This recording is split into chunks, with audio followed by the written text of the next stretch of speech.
વિસનગરમાં laptop અને colour પ્રિન્ટરથી છાપી 500ની નકલી નોટો, 4 શખ્સો સામે ગુનો નોંધાયો. મહેસાણાના વિસનગરમાંથી નકલી નોટોનું મોટું કૌભાંડ સામે આવતા સમગ્ર પંથકમાં અરેરાટી વ્યાપી છે. ગૂગલ પરથી ફર્મો ડાઉનલોડ કરીને ઘરમાં જ લેપટોપ અને કલર પ્રિન્ટરની મદદથી 500 રૂપિયાના દરની બોગસ નોટો છાપવાનું કારસ્તાન આચરવામાં આવ્યું છે. આ સમગ્ર હાઈટેક કૌભાંડનો ભાંડો ત્યારે ફૂટ્યો જ્યારે વિજાપુરની HDFC બેંકના કેશ ડિપોઝિટ મશીન એટલે કે CDMમાં 500ની 26 નકલી નોટો જમા થઈ. જે બાદ પોલીસ તંત્ર હરકતમાં આવ્યું અને સમગ્ર મામલા પરથી પડદો ઉચકાયો છે. વિસનગરના DSP દિનેશસિંહ ચૌહાણે પ્રેસ કોન્ફરન્સ યોજીને આ અતિ સંવેદનશીલ કૌભાંડની વિગતો આપી હતી.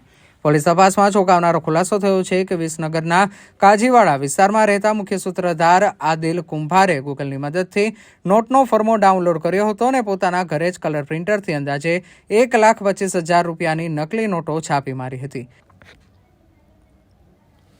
માત્ર 7,000ના બદલામાં 30,000ની નકલી નોટો 2 નંબરમાં વેચવાનો ખેલ રચ્યો હતો. આદિલા ફેક નોટો વિસનગરના જેનિમ ઉર્ફે જય ગોસ્વામીને આપી હતી. ત્યારબાદ આ મંડળીના સાગરીતો અવી પટેલ અને રાધી પટેલે આ બજારમાં સાચી નોટોની સાથે નકલી નોટો ઘુસાડીને લોકોને અને બેંકને પણ ચૂનો ચોંટાડવાનો પ્રયાસ કર્યો હતો. પોલીસની ભીસ વધતા જ આ ભેજાબાજ આરોપીઓ પકડાવાના ડરે બાકીના વધેલી નકલી નોટો રાજસ્થાન જઈને સળગાવી દીધી હોવાની કબૂલાત કરી છે. વિજાપુર પોલીસે આ કેસમાં 4 આરોપીઓની અટકાયત કરી કાયદેસરની કાર્યવાહી હાથ ધરી છે. આ સમગ્ર હાઈટેક બોગસ કરન્સી કૌભાંડ અંગે અને પોલીસની આગળની કાર્યવાહી અંગે વિસનગરના DSP દિનેશસિંહ ચૌહાણે શું વિગતો આપી, આવો સાંભળીએ. આ જે નકલી નોટો ઝડપાઈ છે એની બાબતે મહેસાણા જિલ્લાના વિજાપુર પોલીસ સ્ટેશનમાં ઇન્ડિયન ફેક કરન્સી નોટ અનુસંધાને એક ગુનો નોંધવામાં આવેલો છે. એ ગુનાની જે પ્રાથમિક હકીકત એવી છે કે સંદીપ ભાનુભાઈ ભટ્ટ કે જેઓ વિજાપુર ખાતે HDFC બ્રાન્ચ છે જે બેંક એમાં બેંક મેનેજર તરીકે ફરજ બજાવે છે, એમને એક હકીકત જાણવા મળેલી કે એમનું જે ડિપોઝિટ મશીન હોય છે, મની ડિપોઝિટ મશીન, એ ડિપોઝિટ મશીનમાં જે પૈસા જમા થયા છે એ જમા થયેલી રકમમાંથી કુલ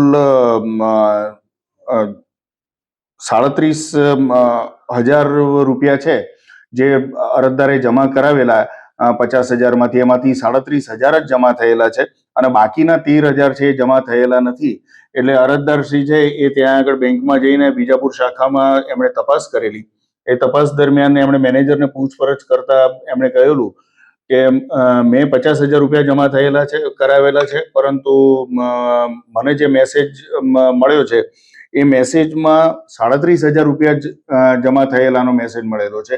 ત્યારે મેનેજરશ્રીએ એમને જણાવેલું કે તમે જે પૈસા જમા કરાવ્યા છે એમાં ઇન્ડિયન ફેક કરન્સી નોટો 500ના દરની મળી આવેલી છે અને 26 નોટો છે. તો આ બાબતે અમે પોલીસને જાણ કરેલી છે અને પોલીસમાં અરજી કરેલી છે. એ અરજી પોલીસ તપાસમાં અમને મળેલી હતી. એના આધારે અમે એની પ્રાથમિક તપાસ શરૂઆત કરેલી. એ પ્રાથમિક તપાસમાં અમને એવું જાણવા મળેલું કે આ જે ગુનો આચરવામાં છે એ ટોટલ 4 વ્યક્તિઓ સંડોવાયેલા છે. જે અરજદાર હતા એ અરજદારે પોતે ઓરિજિનલ અસલ 500ના કરન્સીની નોટો સમજીને જ પૈસા જમા કરાવેલા હતા. એમના એ ધ્યાનમાં નહોતું કે એમને જે નોટો આપવામાં આવેલી છે એમાં કોઈ ઇન્ડિયન ફેક કરન્સી નોટો પણ મૂકવામાં આવેલી છે. આ હકીકતમાં જે 4 વ્યક્તિઓ સંડોવાયેલા છે એમાં એક આદિલ શકીલભાઈ કુંભાર કે જે વિસનગરનો રહેવાસી છે, બીજો જયમીન ઉર્ફે જય મનીષનાથ ગોસ્વામી, એ પણ વિસનગરનો રહેવાસી છે, અવી રાકેશ કુમાર ભાખરિયા, એ પણ વિસનગરનો રહેવાસી છે, અને રાધેકુમાર અરવિંદભાઈ પટેલ જે વિજાપુરનો રહેવાસી છે. હવે આમાં જે હકીકત છે એમાં આદિલ શકીલભાઈ કુંભાર નામનો વ્યક્તિ છે, એણે પોતાના લેપટોપ ઉપરથી આખું જે આની ઇન્ડિયન નોટ્સ છે 500ની નોટ, એના એક પ્રિન્ટ તૈયાર કરાવેલી. એ પ્રિન્ટ તૈયાર કરાવી એનો ફર્મો બનાવીને અને આ નોટો છાપવાનું કામ કરેલું. આમાં આ જે આખો બનાવ બનેલો છે એ વિસનગરના કાજીવાડા વિસ્તારમાં એણે આ નોટો છાપવાનું કામ કરેલું હતું. જે ફેક કરન્સી નોટો છે એ 30,000ના દરની જે નોટો હતી એમાં 7,000 રૂપિયામાં આ લોકો બનાવીને વેચતા હતા, એવું અમારે પ્રાથમિક તપાસમાં જાણવામાં આવેલું છે. જે આ વ્યક્તિઓનો જે સંડોવણી છે એમાં અવી પટેલ નામનો જે છોકરો છે એ અવી પટેલે આ ફેક કરન્સી નોટો છે એ રાધે પટેલને આપી. રાધે પટેલ પાસેથી હાથ ઉછીના પૈસા લીધેલા હતા અને એ પૈસા ચૂકવવા માટે એણે આ નોટો એને આપેલી હતી. પ્રાથમિક દ્રષ્ટિએ અમને એવું જાણવા મળેલું છે કે આમાં જે રાધે પટેલ છે એ આર્થિક સંકળામણમાં તો એને વ્યાજે પૈસા લીધેલા હતા. એના દાદાએ એનું મકાન પણ વેચેલું હતું, પણ મકાન વેચ્યા બાદની જે બાકી નીકળતી જે રકમ હતી એ રકમ એને મળી શકે, પૂરી બીજાને ભરપાઈ કરી શકે એવી શક્યતા નહોતી. એટલા માટે એણે એના મિત્રો પાસેથી આ નોટો લીધેલો હોવાની અમને હકીકત જાણવા મળેલી. સાહેબ, આદિલે અગાઉ કેટલી નોટો આપી છે એવું કઈ?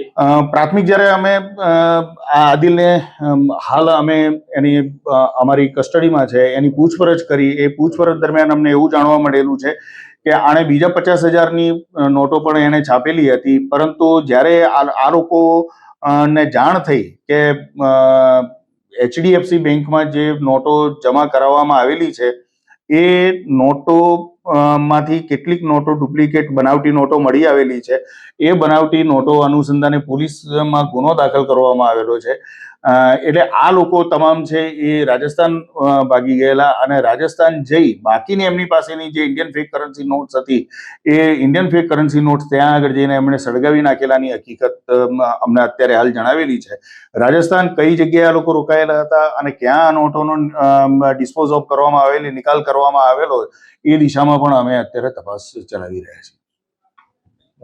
દેશ અને દુનિયાના સમાચાર જોવા માટે અમારી ચેનલ MG લાઈવ ન્યૂઝને સબસ્ક્રાઇબ કરો અને બેલ આઇકોન પર ક્લિક કરો, જેથી રોજે રોજની અપડેટ આપને મળતી રહે. સાથે જ અમારું ફેસબુક અને